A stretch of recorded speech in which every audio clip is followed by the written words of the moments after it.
I would definitely leave Pakistan. फिर इतना खूबसूरत मुल्क कोई भी नहीं छोड़ना चाहेगा, लेकिन जो हालात हैं उसमें रहना भी बहुत मुश्किल है। मुल्क तो छोड़ना पड़ेगा, जैसे इंसान की कोई वैल्यू नहीं यार, इंसान मर रहा है, महंगाई से परेशान है। अगर मुझे चांस मिलता है to move out of Pakistan, I would definitely go for it. और मेरे पीछे रीज़न ये है कि यहाँ पे आप जितनी भी मेहनत कर लो, आई डोंट थिंक सो कि उसका उस तरह आपको जो है ना आउटकम मिलता है। अस्सलाम वालेकुम, आप देख रहे हैं प्रोग्राम ज़रा सोचिए J91 न्यूज़ की जानिब से। नाज़रीन, पाकिस्तान में अब तक 10 लाख पाकिस्तानी मुल्क छोड़ के जा चुके हैं और सिर्फ जुलाई के महीने में 10,000 पाकिस्तानी पाकिस्तान छोड़ के जा चुके हैं। और जो लोग अब पाकिस्तान छोड़ के जाना चाहते हैं और टैलेंटेड भी हैं, उनके लिए बहुत बड़ी खुशखबरी है। खुशखबरी ये है कि सऊदी अरेबिया ने सिटीजनशिप भी अनाउंस कर दी है। और जिस तरह आप जानते हैं कि जिस तरह जो अरब कंट्रीज़ होते हैं वो सिटीजनशिप नहीं देते हैं, वहाँ पे जो रहने वाले होते हैं, आप पाकिस्तानी वगैरह जब जाते हैं दुबई सऊदीया, तो वहाँ पे सिटीजनशिप नहीं प्रोवाइड की जाती।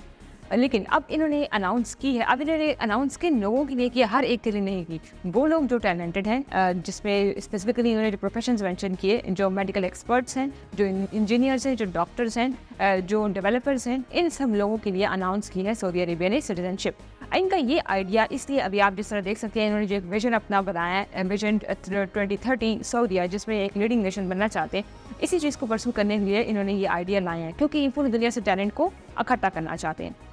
और ये वो सारे इंडिविजुअल्स हैं जो मैंने अभी इन प्रोफेशंस के नाम लिए, ये सब वो इंडिविजुअल हैं कि अगर वो अपने मुल्क में रहें तो वो कितना ज़्यादा कंट्रीब्यूट कर सकते हैं। लेकिन इन्होंने इन सबको इकट्ठा करने का कह दिया है। तो अब वजह यह है कि अगर वो सारे टैलेंटेड लोग अपना मुल्क छोड़ के आ भी रहे हैं, तो जाहिर बात है कोई ना कोई मजबूरी तो होगी। फॉर एग्जाम्पल, आप पाकिस्तान की एग्जाम्पल लें। हमने कभी भी पाकिस्तान में इनोवेशन को, हमने कभी भी डेवलपमेंट में एक ऐसा इन्वायरमेंट को इंकरेज किया ही नहीं है कि हमारे जो इंटेलेक्चुअल्स हैं, ये हमारे जो यहाँ पे अच्छे अच्छे प्रोफेशनल से ताल्लुक़ रखते हैं, टैलेंटेड इंडिविजुअल्स हैं, कि वो अपने मुल्क में रहना चाहें।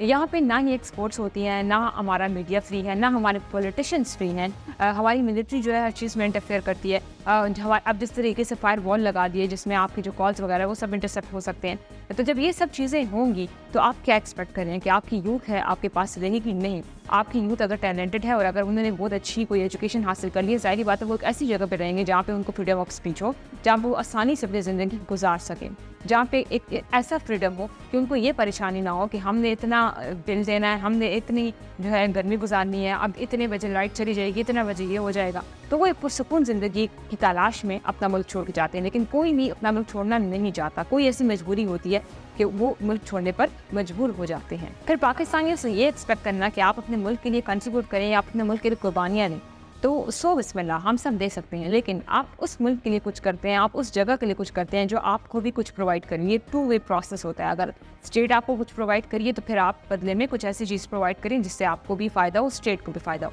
लेकिन सिर्फ और सिर्फ आपकी तरफ से एक चीज़ हो रही है, स्टेट की तरफ से कुछ नहीं हो रहा, तो इसमें सिर्फ अपनी जो एफर्ट्स हैं हम उसको ज़ाया ही करते हैं। उससे फ़ायदा ना हमारी स्टेट को होता है और ना हमें होता है। तो रिटेलर्स पर, दुकानदारों पर, सैलरीड क्लास पर जो टैक्सेस का बोझ डाला गया है, जो IMF की पॉलिसीज़ आई हैं जिसमें जो रेवेन्यू जनरेशन टैक्स के फॉर्म में आप कर रहे हैं और तनख्वाहदार तबके पर सारा बोझ डाला हुआ है, तो ऐसे जो लोग होंगे वो ज़ाहिर बात है मुल्क से भागना ही चाहेंगे।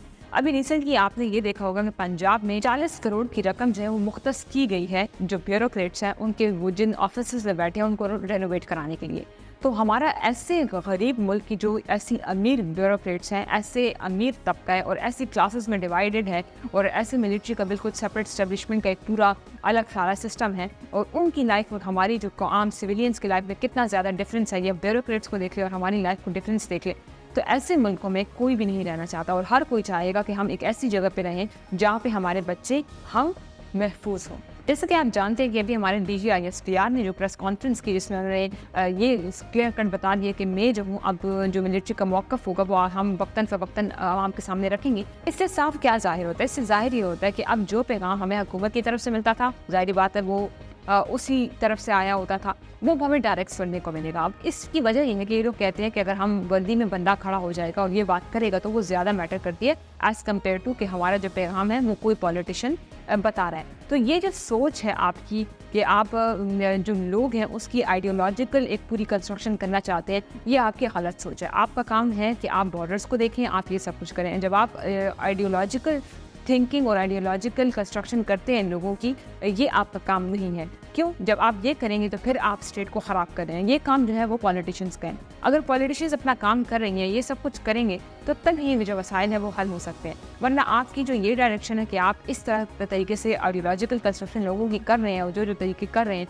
इससे ना आपको फ़ायदा होगा ना आवाम को फ़ायदा होगा। और यहाँ पे अगर हम पॉलिटिशियंस की बात करते हैं तो ऐसा मैं हरगिज़ नहीं कह रही कि हमारे पॉलिटिशियंस बड़े ज़बरदस्त हैं, हमारी जो सिर्फ मिलिट्री ख़राब है। हमारे यहाँ पे हर एक सिस्टम ही ख़राब है।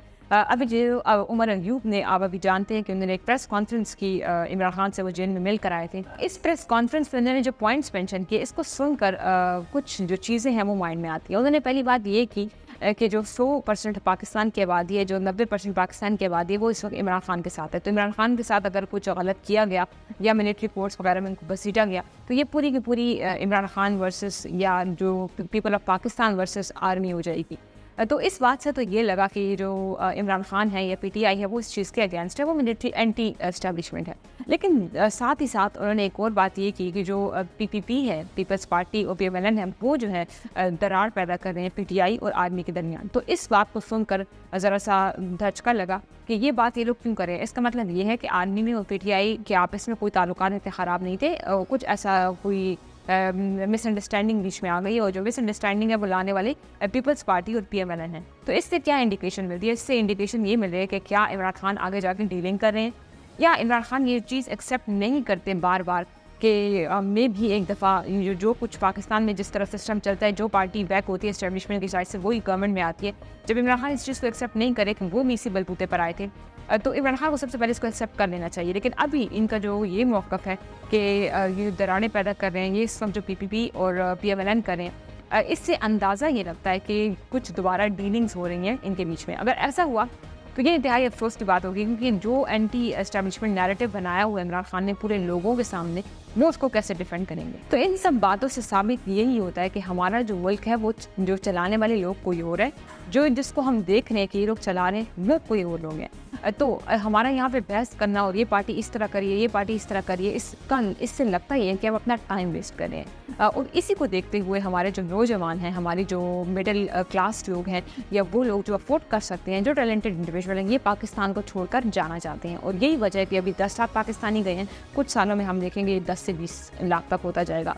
और यही जो सिलसिला है वो चलता रहेगा जब तक रिफॉर्म्स नहीं आएंगे, जब तक प्रॉपर तरीके से चीज़ों की इन्वेस्टिगेशन नहीं होगी। वरना यही धरने चलते रहेंगे जो हम इस्लामाबाद में देख रहे हैं, यही सब कुछ जो हम देख रहे हैं, एक्सपोर्ट्स जो नहीं हो रही, जो ये सारे मसाइल जो हमें नज़र आ रहे हैं इस वक्त, तो ये इसी तरह ही रहेंगे। ये सब कुछ तभी पॉसिबल है कि जब हमारे मुल्क को चलाने वाले लोग हों, उनकी कोई एक स्पेसिफिक डायरेक्शन हो, उनकी जो बैक पर कोई एस्टेब्लिशमेंट ना हो, उनकी बैक पर कोई ऐसे लोग ना हो जिससे लगे ये कि इनको डायरेक्शन देने वाले कोई लोग हैं। जब तक ये चीज़ें ख़त्म नहीं होंगी तब तक हमारा मुल्क आगे नहीं जा सकता।